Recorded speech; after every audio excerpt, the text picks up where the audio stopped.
Welcome to UND Sports Extra. I'm your host, Dan Hammer. On tonight's show, the UND football team defeats Montana State, gets over the 500 mark on the season, and stays in playoff contention in the FCS. Head coach Bubba Schweigert will join us just moments as we'll take a look at that wild game at the Alerus Center from last Saturday. Also on tonight's show, the UND women's hockey team moves up in the national polls after handing Minnesota its first loss of the season, and we'll get a season preview of the North Dakota women's basketball team with head coach Travis Brewster. UND defeated Montana State 44-38 last Saturday at the Alerus Center. Bubba, your team breaks a 3-game losing streak as we welcome you back. Just the way you like it, right? 1,027 yards and 82 combined points.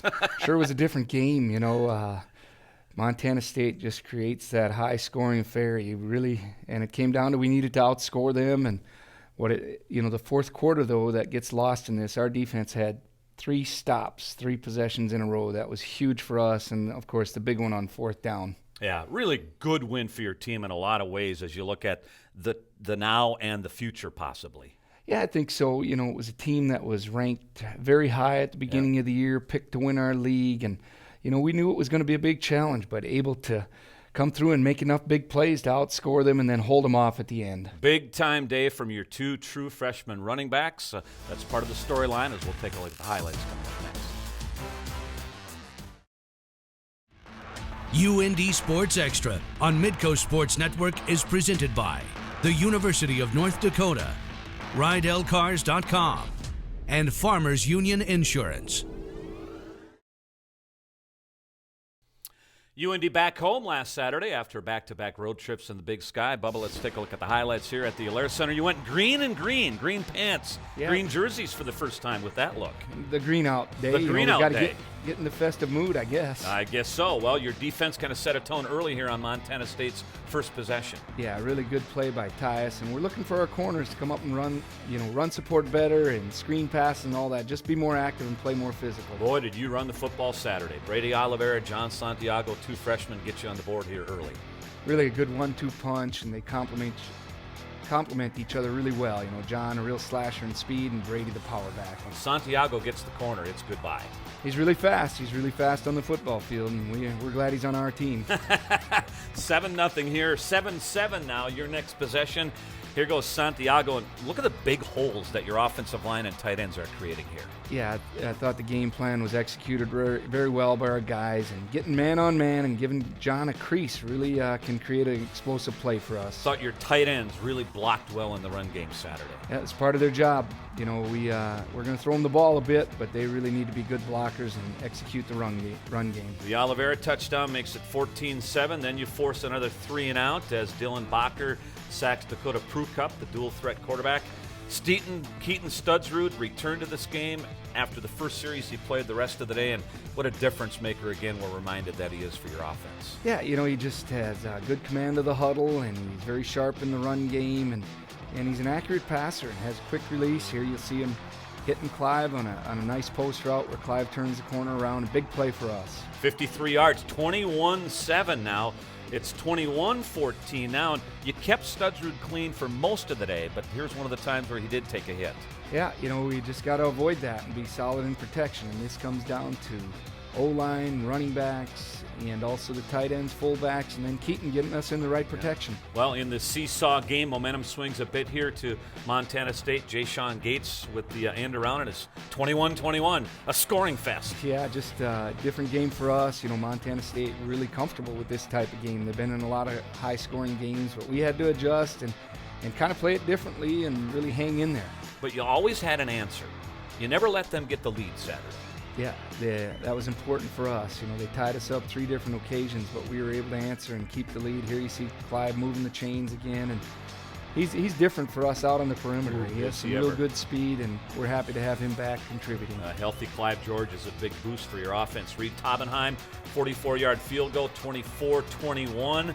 And then after Montana State ties it at 24, here's a big explosive play from Santiago again, and he had a bunch of them on Saturday, but this is a thing of beauty here. Yeah, it sure is. And we're just a little bit different. A lot of people getting explosive plays in the pass game. Here we're getting them in the run game. He didn't get touched there. Once he gets out in the open, he's hard to catch. 75 yards on the way to a 200 plus day for Santiago. Turnovers, you got some on Saturday. Got a couple picks? And that's how you have to stop them. They're really good on offense, but they're going to give you some opportunities because they throw the ball, and we just had to do that. And this is a huge play by Cole. How did you think, as you evaluate your defense, did against Dakota Prue Cup overall Saturday?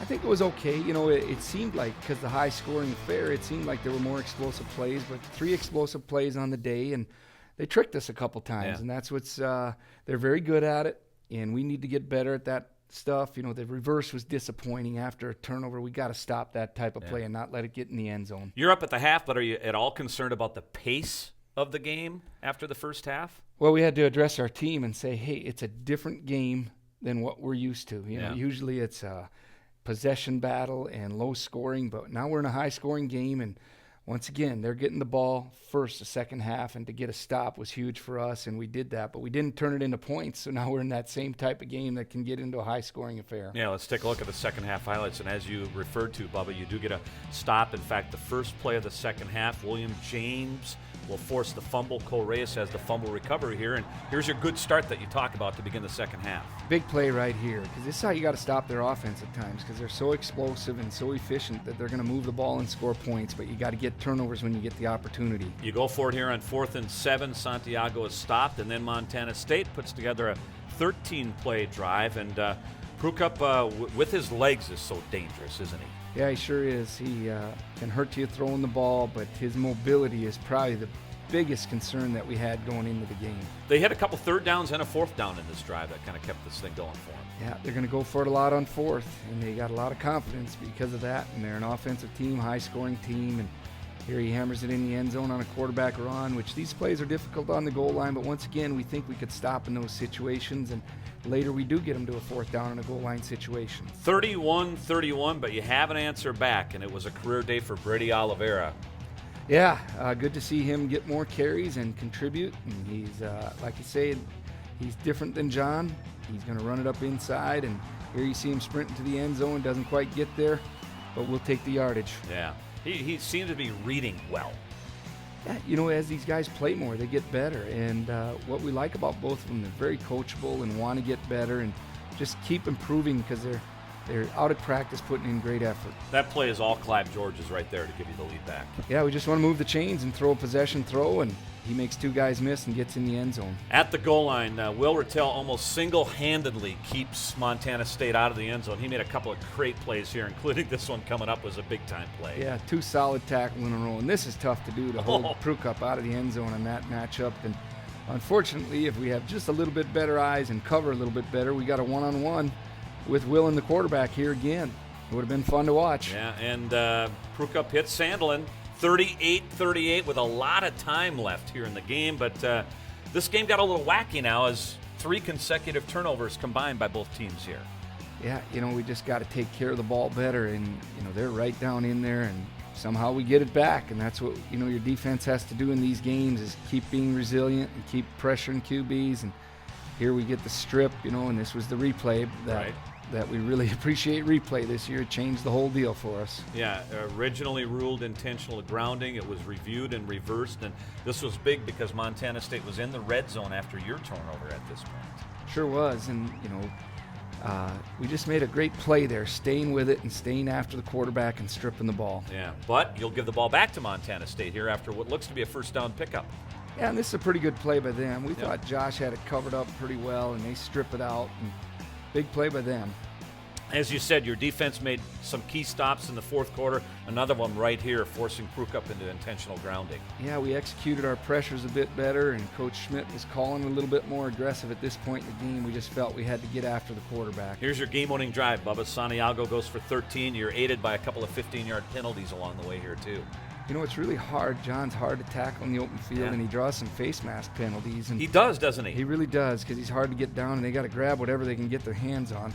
But here goes Brady down the sideline, and we later score on the next play. Yeah, Oliveira showing the ability to bounce it outside on several occasions on Saturday. Well, and then you get to the 4-yard line, and Santiago's just going to beat everybody to pylon here. Yeah, really hard on the defense. Good perimeter blocking, but if John gets a chance, he can really get into the end zone. Did Reed Taubenheim make or miss this extra point, Bubba?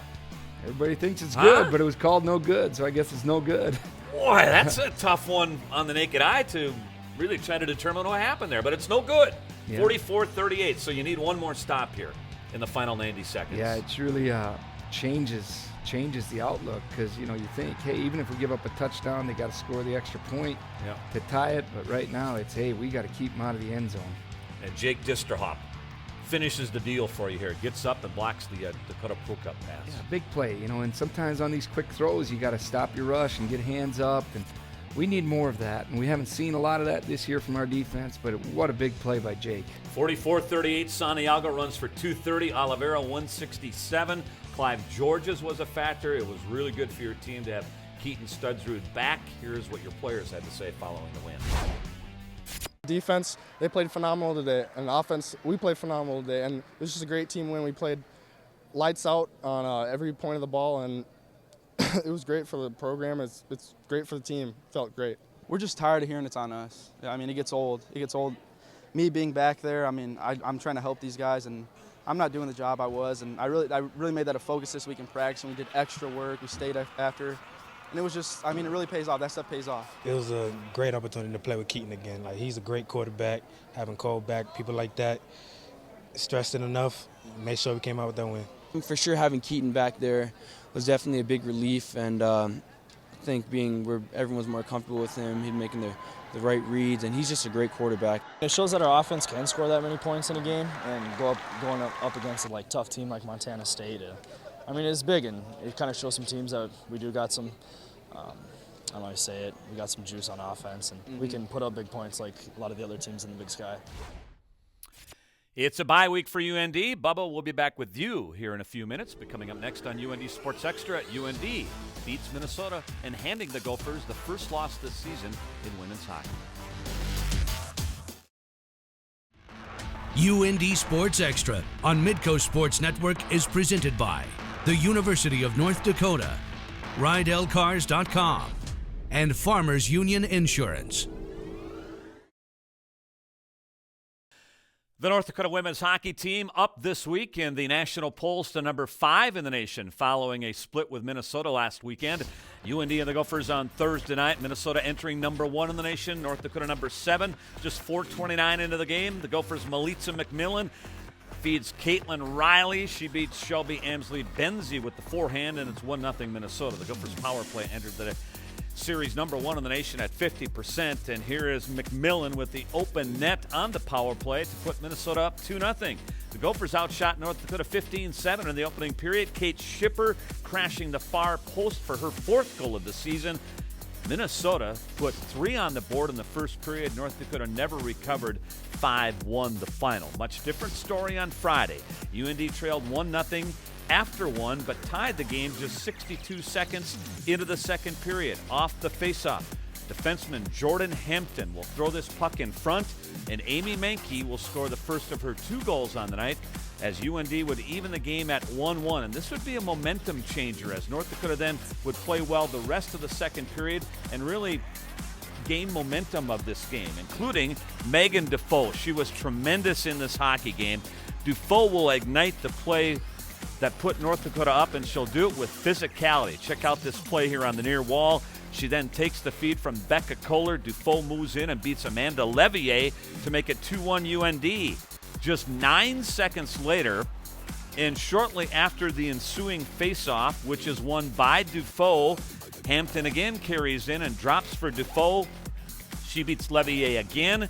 And North Dakota with all kinds of momentum thanks to 2 goals in 9 seconds and a 3-1 lead. Third period now, the Gophers are within 3-2, and Amy Mankey comes up with another big play. The Kohler-Dufault-Mankey line was tremendous in this game and accounted for all of North Dakota's goals. Mankey around the Gopher defenseman, a little chip pass to herself. She scores her 2nd of the game. 2 goals and 7 shots on goal for Mankey, and North Dakota with a very impressive win, a physical hockey game on Friday. 4-3 the final there. UND has a bye week this week. Coming up next, women's basketball coach Travis Brewster previews the upcoming season. UND Sports Extra on Midco Sports Network is presented by the University of North Dakota, RideLCars.com, and Farmers Union Insurance.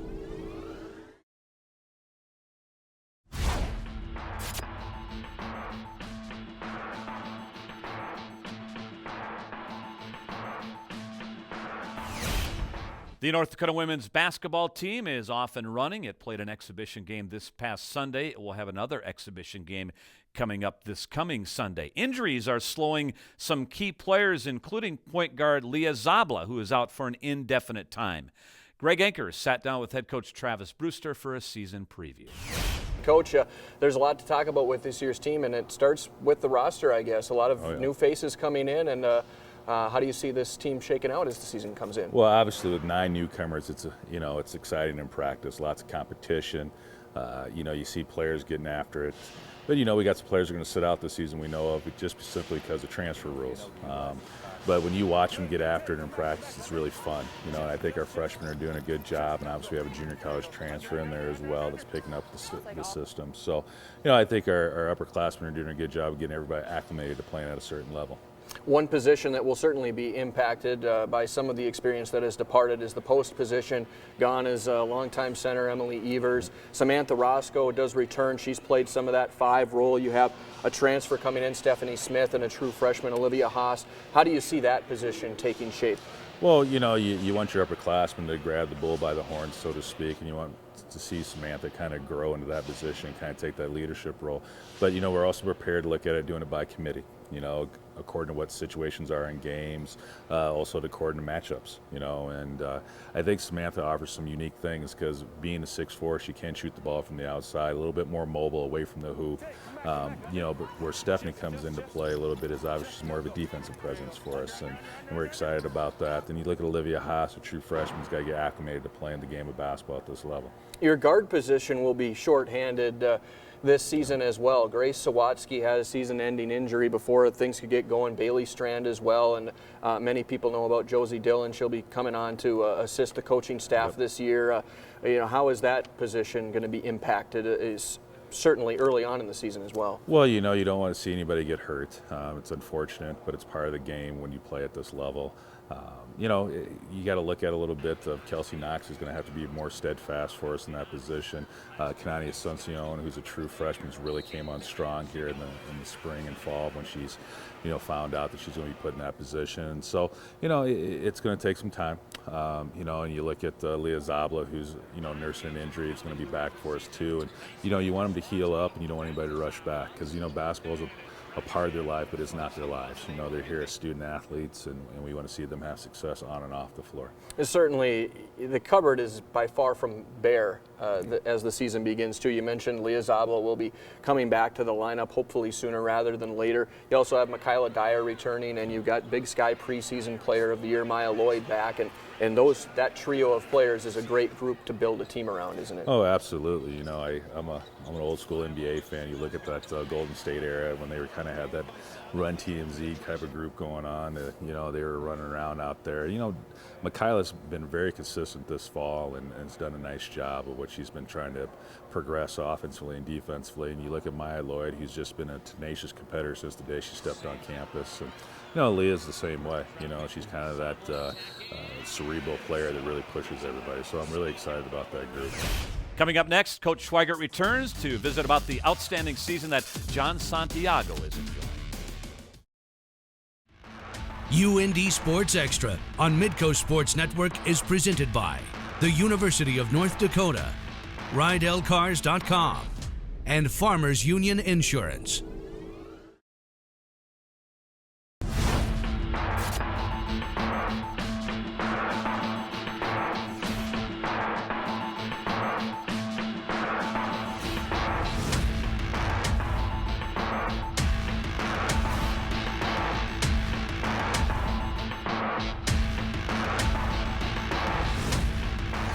Welcome back. UND has the bye week this week. Coach, really fun watching John Santiago develop in front of our eyes here, isn't it?